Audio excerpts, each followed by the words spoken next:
네, 우리 양옆에 있는 분들, 앞에 있는 분들하고 인사 나눌까요? 당신은 하나님의 자녀입니다. 우리 인사 나누겠습니다. 네, 앞뒤, 양옆, 좌우에 눈 마주치시는 분은 누구나 다 하나님의 자녀이기 때문에 진리로 선포해 주시면 좋을 것 같습니다.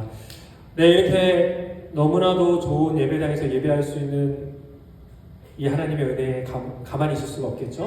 우리 박수로 우리 감사의 마음을 전하면 좋겠습니다. 우리 하나님 감사합니다. 네, 이 예배당보다 여기에 계신 분들이 더 좋습니다. 네, 정말 따뜻하게 저희도 환영해 주셨고, 또 여기 있는 뭐 예배당 공간 마음껏 사용하라고 하셨고, 일회용용품까지도 다 사용하라고 하셨고, 정말 필요한 거 있으면 본인들이 다 사다가 주겠다 이렇게까지 말씀을 해주시는 분들입니다. 너무나 감사하고요. 장비도 지금 다 준비해서 다시려고 그렇게 지금 하고 계시고, 여기 스피커도 너무 좋은데 저희도 과분한 스피커인데 다 새 걸로 바꾸시겠답니다. 이것도 다 그렇고, 뭐 어저께는 여기 히팅 시스템도 뭔가 조금 부족한 것 같다고 히팅 시스템도 다시 설치하러 또 오셔갖고 다 손 봐주시고, 오늘 아침에도 저희 왔는데 이미 그 여기 스태프분이 여기를 다 세팅을 해주셨더라고요. 그래서 아침부터. 그래서 참 이 은혜는 어찌 우리가 감격하지 않을 수 있겠습니까? 그리고 이런 교회가 이런 교회 보고서 우리가 감동만 받을 게 아니라 우리도 이런 교회가 되기를 바랍니다. 이렇게 다른 교회, 다른 사람들한테 친절을 베풀 수 있고 환대할 수 있고 사랑을 나누어줄 수 있는 교회가 될 수 있기를 축복합니다. 아멘. 여러분, 우리가 말을 하면서 객관적이다라는 말을 되게 자주 사용하는 것 같아요. 객관적이다. 객관적으로 말이야 이러면서, 객관적으로 이 말은 맞지 않은 것 같아. 객관적으로 이 말은 틀린 것 같아. 사실 뭐 부부싸움 할 때도 이런 말을 하시는지는 모르겠지만, 객관적이라는 말이 가지는 힘이 있습니다. 그 말 자체가 내가 하는 말은 오류가 없고 한쪽으로 치우치지 않는, 모두가 인정할 만한 사실이야 라는 의미를 암묵적으로 담고 있기 때문이에요. 생각해보면 저도 객관적이라는 말을 자주 쓰는 것 같습니다. 남이 남 보고 뭐라고 할 게 아니고 저부터 많이 쓰고 있는 것 같아요.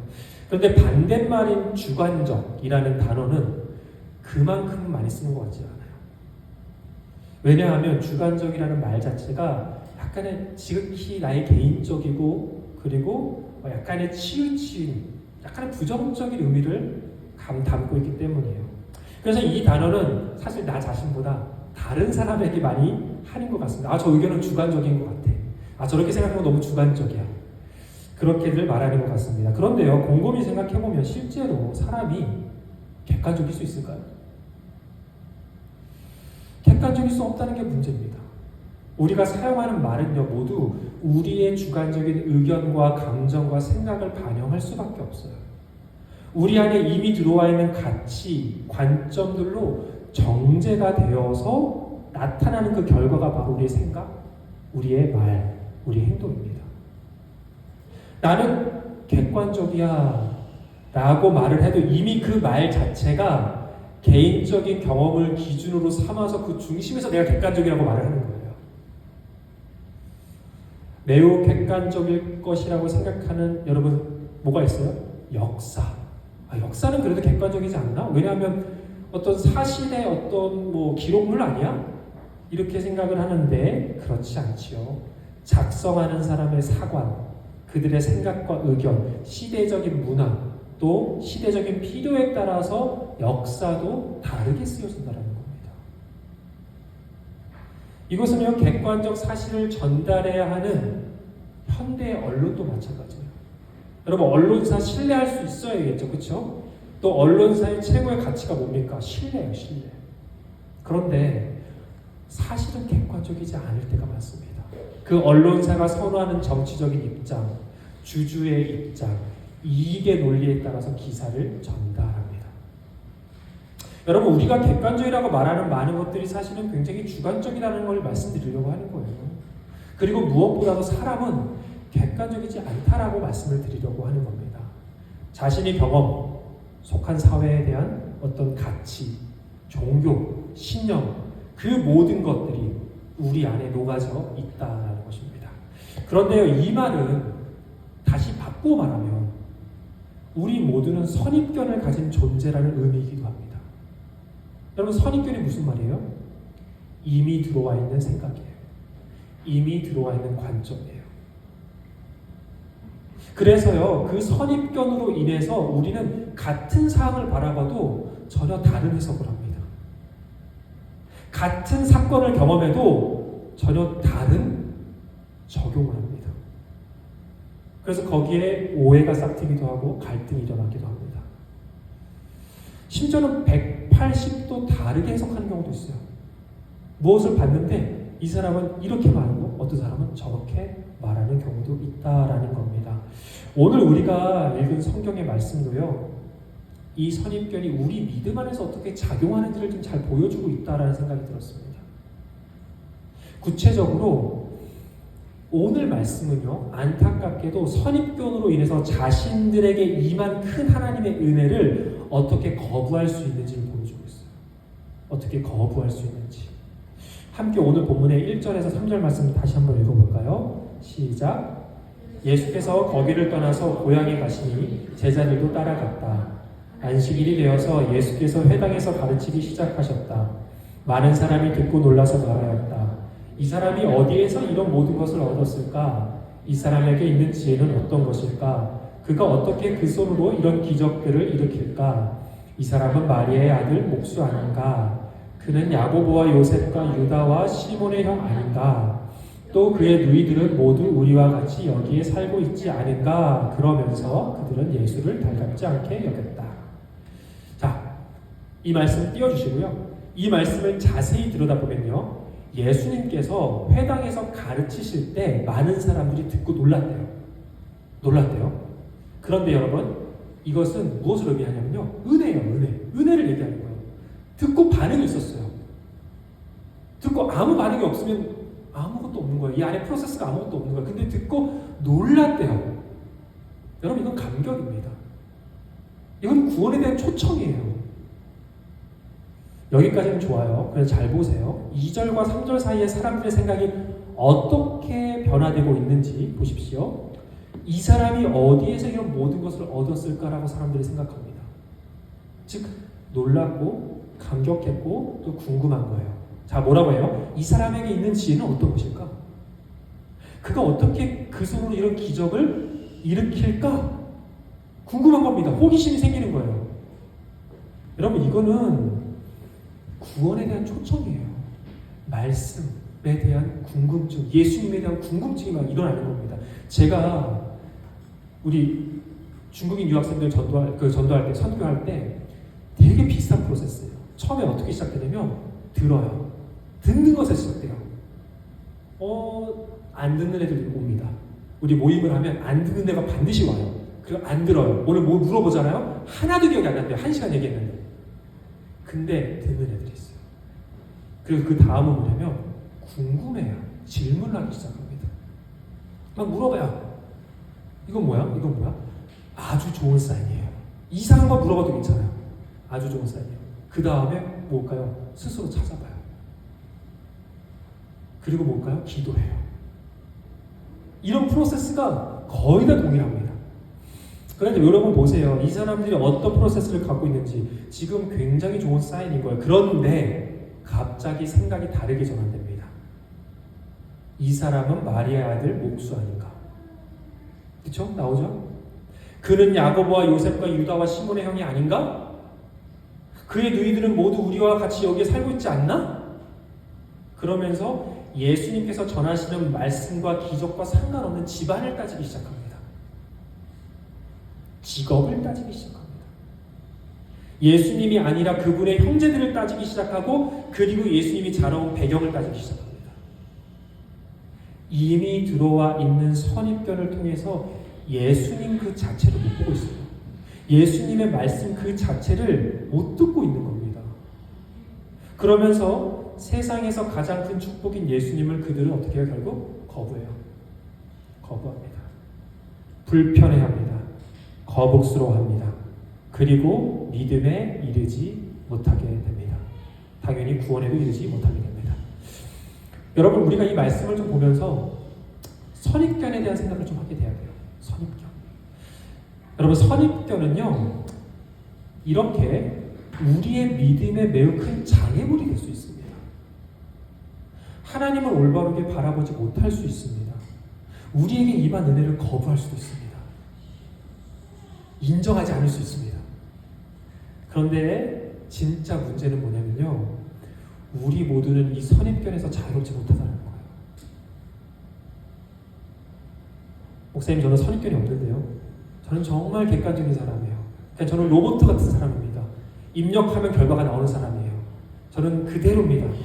객관적입니다. 주장할지 모르지만, 그런데 여러분, 사실 성경을 보면요, 그 대단한 믿음의 선진들도 객관적이지 않았습니다. 지극히 선입견을 가졌습니다. 한번 볼까요? 함께 사무엘상 16장 6절에서 7절 말씀 함께 읽어보겠습니다. 시작.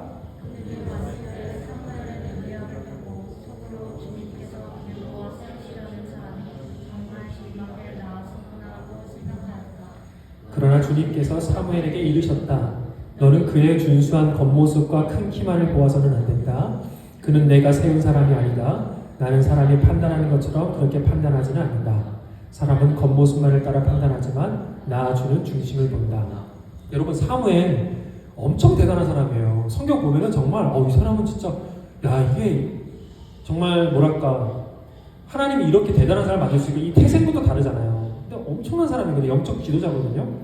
그런데 이 영적 지도자인 사무엘이 하나님의 기름 붓는 왕을 세우는데 뭘 받냐면 외모를 봤어요. 여기에서 큰 키를 가지신 분들이 있는데, 우리 민규 형제도 왔었고, 우리 예언이도 있고, 그런데 참 좋겠어요. 그렇죠? 그 세상은 좀 다르죠? 거기 바라보는 세상은. 아니, 이 사무엘도 큰 키를 봤대. 큰 키를. 진짜 왕이랑 큰 키랑 무슨 상관이 있어요 대체. 근데 영적 지도자인 사무엘도 그랬더라고요. 근데 하나님이 뭐라고 혼냈어요. 뭐라고 해요? 야, 나는 외모 안 본다. 난 중심을 본다. 사무엘아, 정신 차려라 라고 했다라는 거예요.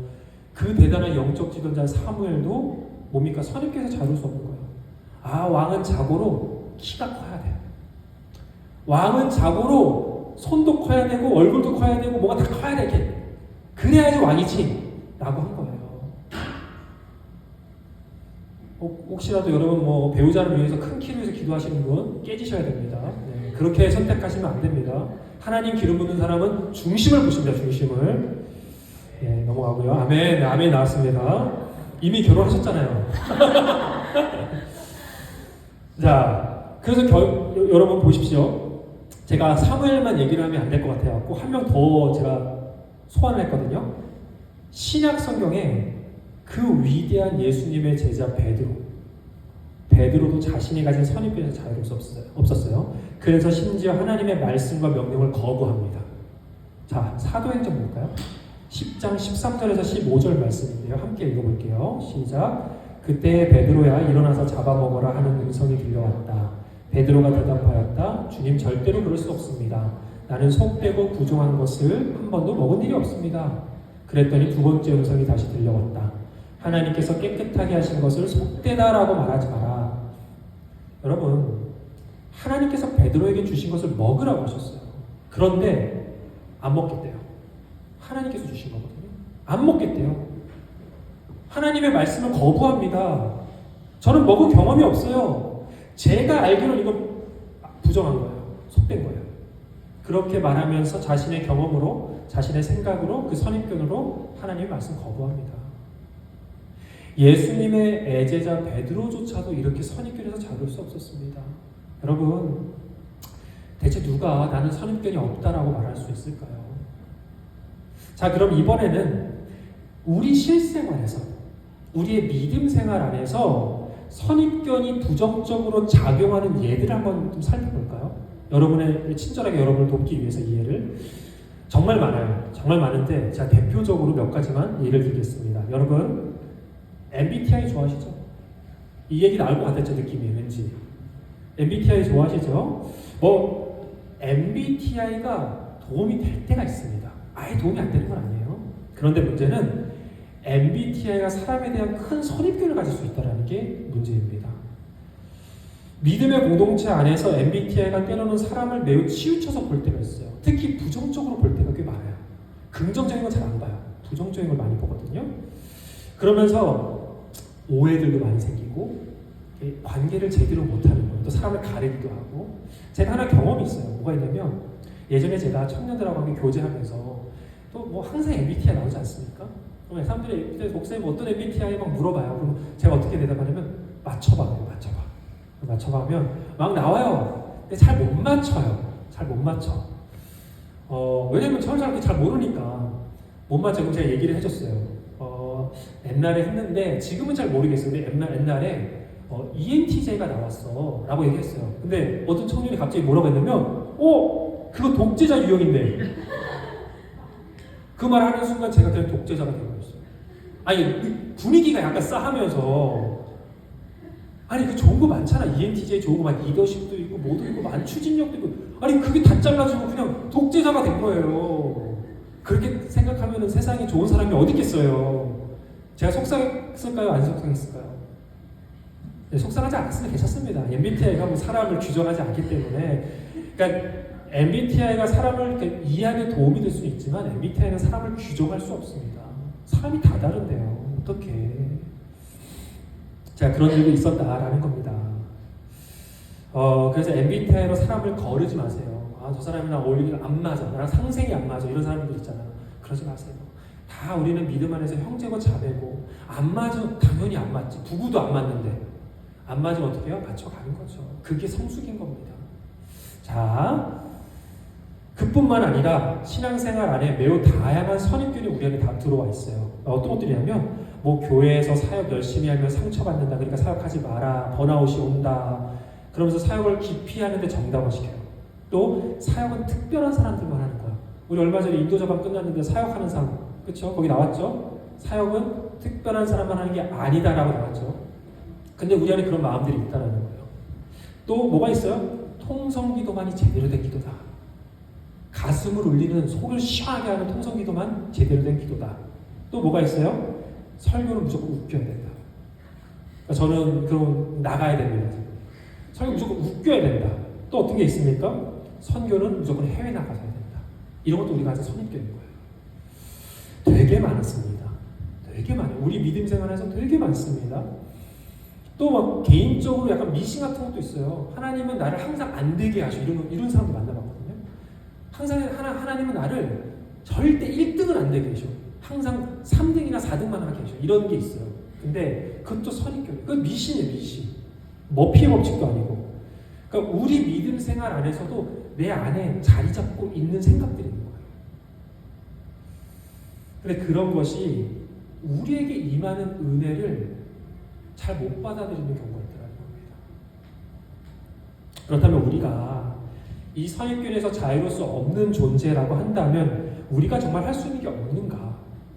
그러니까 우리는 이렇게 살아야 돼? 독재자로 살아야 돼? 아니잖아요. 그럼 우리가 어떻게 해야 되는가? 우리는 분명히 선입견에서 벗어날 수 없는 죄인인 건 맞습니다. 그런데 그렇다고 해서 우리는 포기하지 말아야 되는 거예요. 이 선입견에서 벗어나려고 우리는 발버둥 쳐야 됩니다. 발버둥 쳐야 돼요. 왜냐하면 우리는 하나님의 자녀이기 때문에 우리는 온전히 하나님을 바라볼 수 있도록, 온전히 하나님의 관점으로 사람들을 바라볼 수 있고 세상을 바라볼 수 있도록 우리는 발버둥 쳐야 돼요. 진리의 성령님을 의지하고 하나님의 뜻을 분별해서 그 선입견의 감옥으로부터 벗어나기를 애써야 된다는 것입니다. 저는 저와 여러분이 이러한 선입견의 장벽을 넘어설 수 있기를 바랍니다. 믿음의 성숙함으로 나아갈 수 있기를 바랍니다. 수많은 이 선입견으로 벌어지는 갈등과 오해, 진리에 대한 왜곡, 믿음에 대한 이 장벽들을 우리가 수고하고 애써서 넘어가고 뚫고 지나갈 수 있기를 주님의 이름으로 축원합니다. 자, 그럼 우리가 한번 첫째, 우리가 이 선입견의 감옥으로부터 벗어나려면 어떻게 해야 될지 한번 생각을 한번 해볼게요. 가장 중요한 건 뭔지 아세요? 가장 중요한 시작은 우리 자신의 연약함을 인정하는 겁니다. 우리 자신의 한계를 인정하는 겁니다. 여러분, 자신의 연약함과 부족함을 냉정하게 직면하고 성찰할 수 없는 사람은요, 끝없이 자기 확신의 늪에서 벗어날 수가 없어요. 나는 맞아. 나는 옳아. 그리고 끝없이 문제가 있으면 남을 탓합니다. 계속 남을 탓합니다. 환경을 탓합니다. 상황을 탓합니다. 하나님을 탓합니다. 자신의 부족함과 연약함을 보지 못하고 선입견의 늪에서 계속 허우적거리는 거예요. 여러분, 우리는 죄인 중에 죄인이에요. 괴수 중에 괴수입니다. 대체 우리가 우리 자신을 어떻게 확신합니까? 선입견은 내 안에 이미 들어와 있는 생각이라고 말씀드렸어요. 그 한계를 여러분, 우리가 잘못될 수 있다. 우리는 한계가 있다. 우리는 문제투성이고 실수투성이인 사람이다라는 것을 직면하고 인정해야, 그리고 거기에 의문을 품어야 우리가 자기 성찰을 시작할 수 있어요. 내 생각이 뭐가 잘못될 수 있구나 라는 생각을 할 수 있습니다. 그런데 여러분, 이러한 생각이 나는 취약하고 실패자고 아무것도 할 수 없는 무능한 존재라는 것을 말하는 게 아닙니다. 내 부족함을 인정한다고 해서 내가 루저가 아니라는 거예요. 세상은 내 부족함을 인정하면 루저라고 말해요. 잘못됐다니까요. 그게 선입견인 거예요. 우리 자리 잡고 있는. 여러분, 사도 바울은 어떤 사람이었어요? 진짜 뛰어난 사람이었어요. 능력이 정말 출중했어요. 엄청나게 좋은 배경을 가졌어요. 학식도 엄청났어요. 그러니까 어땠을까요? 자기 확신이 매우 강한 사람이었어요. 그래서 유대교에 심취해서 어떻게 하냐면 예수 믿는 사람 잡아다 죽였어요. 아주 열심히. 그러다가 예수님을 만나고 그가 완전히 변했습니다. 그 변화의 아주 중요한 포인트는 뭔지 아세요?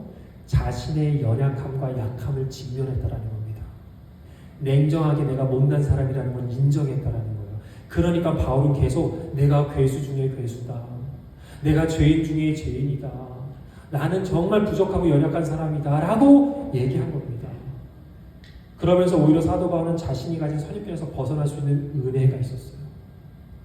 그러면서 어떻게 됐을까요? 자연스럽게 그렇게 되기 시작하니까 나와 다른 이들을 향한 열린 마음을 가지기 시작했어요. 그러면서 어떻게 했을까요? 유대인들이 혐오하고 싫어하는 부정하다고 말하는 이방인들에게 복음을 전하기 시작했어요. 그리고 이방인 선교의 아버지가 되었습니다. 여러분, 나 자신의 약함을 인정해야 돼요. 부족함을 인정해야 됩니다. 그것이 바로 강함입니다. 그것이 바로 성공입니다. 그것이 성경이 말하는 강함이고 성공이에요. 사도 바울은 고린도 후서에서 이렇게 말해요. 내가 약할 그때에 오히려 내가 강하다. 자신의 연약함을 인정하는 사람만이 고백할 수 있는 선언입니다. 자신의 부족함을 직면하는 사람은 무능한 존재가 아니라 그 누구보다 성숙하고 강한 사람입니다. 그래서 여러분, 연약함과 부족함을 부끄러워하지 마십시오. 내 안에 있는 생각과 주장이 과연 옳은가를 의심하고 항상 자신을 돌아보시는 하나님의 사람들 되시기를 축복합니다. 둘째는 세상에 유일하게 선입견이 없으신 분이 계십니다. 하나님이 선입견이 없으세요. 선입견의 뜻은 먼저 들어와 자리 잡은 생각이라고 했어요. 그런데 우리가 선입견에서 자유로울 수 없는 존재라고 한다면 아예 선입견 자체를 다른 것으로 대체해버리는 거예요.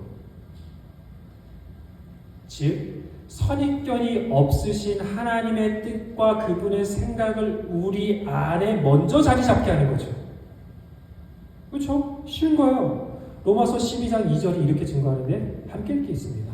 자, 시작.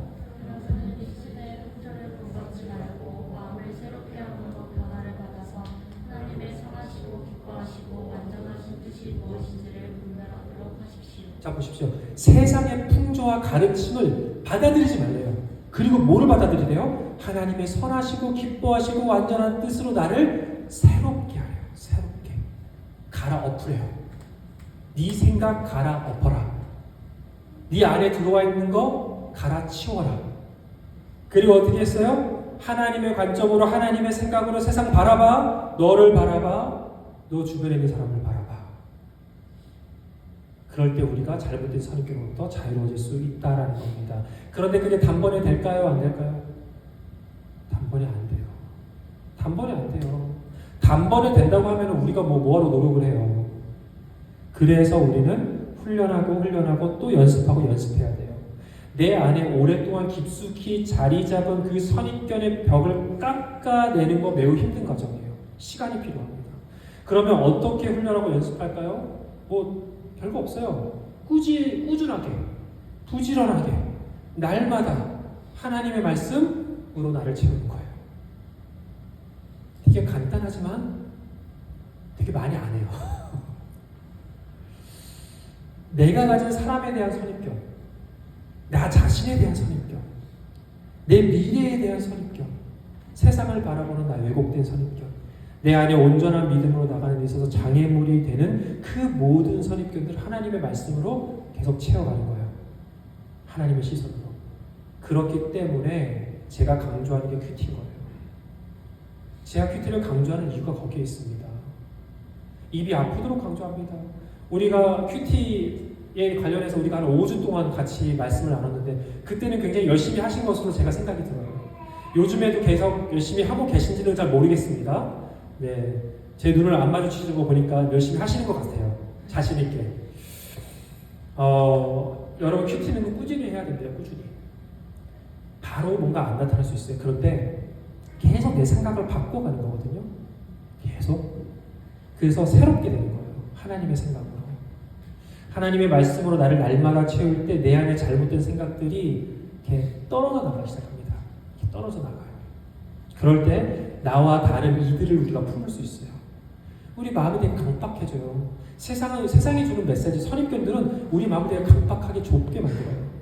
그런데 하나님의 생각과 마음들이 채워지면 다른 이들을 품을 수 있고요. 미운 사람 사랑할 수 있고 나의 잘못된 시선에서부터 자유로워지는 거예요. 그러면서 우리가 어떻게 되는 거예요? 거룩한 산 제물이 되는 겁니다. 로마서 말씀처럼, 시서 말씀처럼. 그렇게 살아가시는 저 여러분들을 축복합니다. 자, 끝으로 여러분 선입견에서 우리가 벗어나려면 우리는 확률에 대한 맹신을 버려야 합니다. 확률. 이 통계학 공부하시는 분이 계시면 제가 죄송한 얘기지만 확률 도움이 돼요. 우리에게 도움이 됩니다. 그런데 그럴 가능성이 많다라는 것이 우리에게 그렇다라는 선입견으로 자리 잡을 때가 굉장히 많다라는 거예요. 그럴 수 있다라는 것이 그렇다를 말하는 것은 아니거든요. 사실 우리가 사는 세상은 확률로는 설명이 안 되는 일들이 매우 많이 일어납니다. 우리의 삶에 있어서도 그렇고요.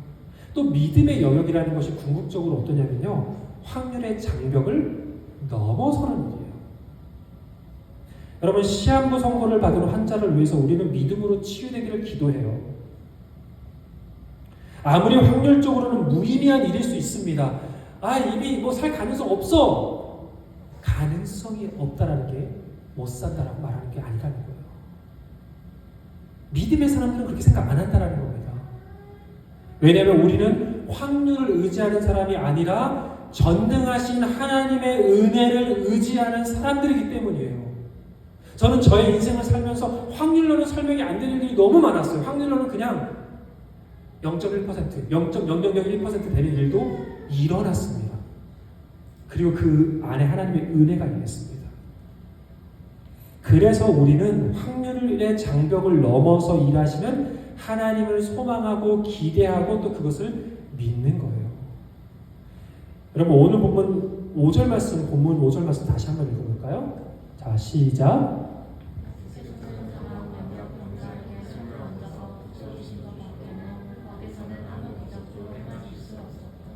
여러분 예수님께서는 능력이 없으셔서 기적을 행하지 못하신 건가요? 능력이 없으셨어요? 아니에요. 그리고 정말 그곳에 기적이 아예 없었습니까? 아닙니다. 일어나기도 하고 안 일어나기도 했대요. 근데 그 사람들한테 기적을 행할 수 없었대요. 예수님께서 능력도 있으세요. 기적도 일어났어요. 그런데 문제가 뭔지 아십니까? 그들에게 믿음이 없기 때문에 아무리 기적이 일어나도 아무리 예수님께서 능력을 나타내셔도 우연인 거예요. Just happen. 그냥 일어난 겁니다. 이렇게 생각한다는 거예요. 이렇게. 그러니까 능력이 나타나도 기적이 나타나도 그 사람들에게는 기적이 없는 거예요. 능력이 없는 거예요. 여러분 은혜도요 믿는 자에게 보입니다. 하나님의 은혜도 믿는 자에게 보여요. 안 믿는 사람, 제가 안 믿는 사람들한테 10년 동안 복음 전했잖아요. 아무리 봐도 하나님의 은혜인데 은혜를 부인해요. 은혜인지 몰라요. Just happen. 그게 일어난 일이래요. 여러분, 하나님의 능력도요, 믿는 자에게 나타납니다. 성경이 그렇게 증거하잖아요. 여러분, 믿어야 은혜가 임하고 믿어야 능력이 나타납니다. 여러분, 오늘 우리는 정말 감격스러운 날을 맞이했습니다. 이렇게 좋은 예배당에서 이렇게 좋은 교회를 만나서 첫 예배를 드리는 아주 감격스러운 날이에요. 그런데 우리 교회가 이 브라질 교회를 만나서 이곳에서 예배를 드릴 확률은 얼마나 될까요? 이 통계 잘 하시는 분 있을까요? 저희가 수많은 교회를 연락하다가 여기가 나타난 게 아니에요. 한 방이죠, 한 방. 한 번 딱 연락한 교회가 이 교회인 거예요. 또 그리고 딱 그 타이밍에 도우 형제가 왔어요. 도우 형제를 통해서 브라질 교회 연결됐어요. 아니, 이걸 누가 확률로 설명할 수 있냐는 거예요. 확률로. 그리고 이 차가운 보석 땅에서 사실 교회 렌트 비용을 어떻게 책정하냐면요, 분당 책정해요. 분당. 그리고 더 잔인한 건 사용하는 공간마다 매겨요. 예를 들어 마른 패키지 이렇게 방 쓰잖아요. 그럼 그것도 추가 요금을 내야 돼요. 키친 쓰잖아요. 추가 요금 내야 돼요. 제가 온라인으로 많이 알아봤고 주변도 많이 들어봤었어요. 어떻게 할지. 근데 정말 냉정해요. 냉정합니다. 이 보선에 있는 그 렌트는. 근데 여러분도 아시다시피 제가 말씀드렸지만 이 교회는 그런 걸 하나도 따지지 않았어요. 처음 만남에서 뭘 얘기했냐면 그냥 가족같이 여기겠대요. 형제같이 여기겠대요. 그래서 마음껏 이 교회 쓰래요. 그래서 우리가 궁금한 건 뭘까요? 세입자가 궁금한 건 뭡니까? 돈이잖아요. 저기 혹시 렌트비는 어떻게 될까? 렌트라고 말하지 마. 내고 싶으면 돼. 헌금. 이런 식으로 접근하시는 거예요. 그래도 정해주세요. 그래서 정해주시긴 했어요. 정해주시긴 했는데 저도 뭐라고 하냐면 힘들면 얘기해. 아니 여러분, 이게 가능한 일입니까? 불가능한 일이에요. 힘들면 얘기해. 그리고 너희가 더 성장해서 잘했으면 좋겠어. 그러면서 우리도 35년 전에 여기서 작은 방에서 예배를 시작했어. 근데 이 교회 건물을 샀어. 그리고 주인이 되었어. 그 은혜가 우리에게도 있었으면 좋겠다는 거예요. 여러분, 이거는 확률로 설명이 안 되는 거예요. 이런 만남은. 여러분, 우리의 믿음은요, 확률의 가능성을 따지는 것이 아니라 하나님의 전능하심과 신실하심을 그저 믿고 신뢰하는 것입니다. 그래서 믿음은요, 확률 싸움이 아니라 순종의 싸움이에요. 순종의 싸움. 여러분, 누가복음 5장을 보면요, 베드로가 밤새 물고기를 잡으려고 애를 써요. 하나도 못 잡아요. 밤새. 근데 예수님께서 야, 깊은 데로 가서 그물을 던져라고 했어요. 근데 확률적으로 깊은 물은요, 더 물고기가 없거든요. 제가 알아봤어요. 그리고 평생 갈릴리에서 물고기 잡은 베테랑 어부 베드로예요. 허탕쳤어요, 밤새. 본인도 잘 알겠죠? 이건 미친 짓이야. 절대 안 돼. 근데 어떻게 합니까? 순종해요. 깊은 데서 그물을 던집니다. 그리고 어떻게 됐죠? 결과는 잘 아시죠? 그물이 찢어질 정도로 물고기가 없어요. 이게 무슨 말이에요? 뭘 우리에게 말하고 있습니까? 확률이라는 선입견, 경험이라는 선입견, 너희가 가진 선입견으로 하나님 말씀에 순종할 것이냐 말 것이냐를 따지지 말라는 겁니다. 우리의 믿음의 삶은 확률을 넘어서서 일하시는 하나님을 기대하고 그것을 경험하는 축복의 삶이라는 거예요. 여러분, 제가 좋아하는 CCM 가수인 강명식 씨라는 분이 계세요. 여러분, 요즘 뉴 제너레이션은 잘 모르실 거예요. 강명식 씨라는 분이 있는데 제가 너무 좋아요. 거기에 승리라는 곡이 있어요. 승리라는 곡 한번 들어보세요, 나중에. 그 승리라는 곡의 가사가 진짜 좋은데 이런 가사 한 말이 있습니다. 승리가 무엇인 줄 아는가? 더 좋고 더 편한 가능성의 유혹을 절연하게 잘라버리고 오직 주님만 따라가는 것이 바로 승리라네요. 여러분, 승리의 삶이 무엇인지 아십니까? 이거라요. 여러분, 승리하는 삶 살고 싶으세요? 다 승리에 말하죠. 승리의 삶은 가능성의 유혹을 잘라버리는 거예요. 선입견의 지배로부터 벗어나는 겁니다. 사랑하는 여러분, 확률의 지배를 받아 믿음과 순종을 포기하지 마시기를 바랍니다. 안 될 거야 라고 하지 마세요. 하나님이 일하시면 불가능이 없으십니다. 여러분의 인생 누가 책임집니까? 확률이 책임지는 게 아니고 하나님이 책임을 주십니다. 그 믿음의 삶을 담대하게 살아가시기를 주님의 이름으로 축복합니다. 사랑하는 여러분, 우리는 분명 선입견으로부터 자유로울 수 없는 존재입니다. 그러나 믿음의 사람들은 자신의 부족함과 연약함을 직면하고 인정하는 사람들이고 그것을 받아들여서 오직 하나님의 말씀과 그분의 뜻을 쫓아가면서 그 말씀으로 내 삶을 채워나가기로 수고하고 애쓰는 사람들이에요. 그러기 위해서 어떻게 합니까? 날마다 큐티하고 말씀 듣고 말씀 보는 겁니다. 그리고 가능성과 확률을 의지하지 않고 오직 전능하신 하나님만을 붙잡으면서 그분께 순종하는 그렇게 축복된 삶을 살아가는 사람들이 바로 하나님의 자녀들입니다. 사랑하는 여러분, 그렇게 살아갈 때 우리가 가진 잘못된 선입견 벗어날 수 있을 거라 믿습니다. 그 믿음으로 살아가시기를 주님의 이름으로 축복합니다. 우리 함께 기도하겠습니다. 네, 우리 이 시간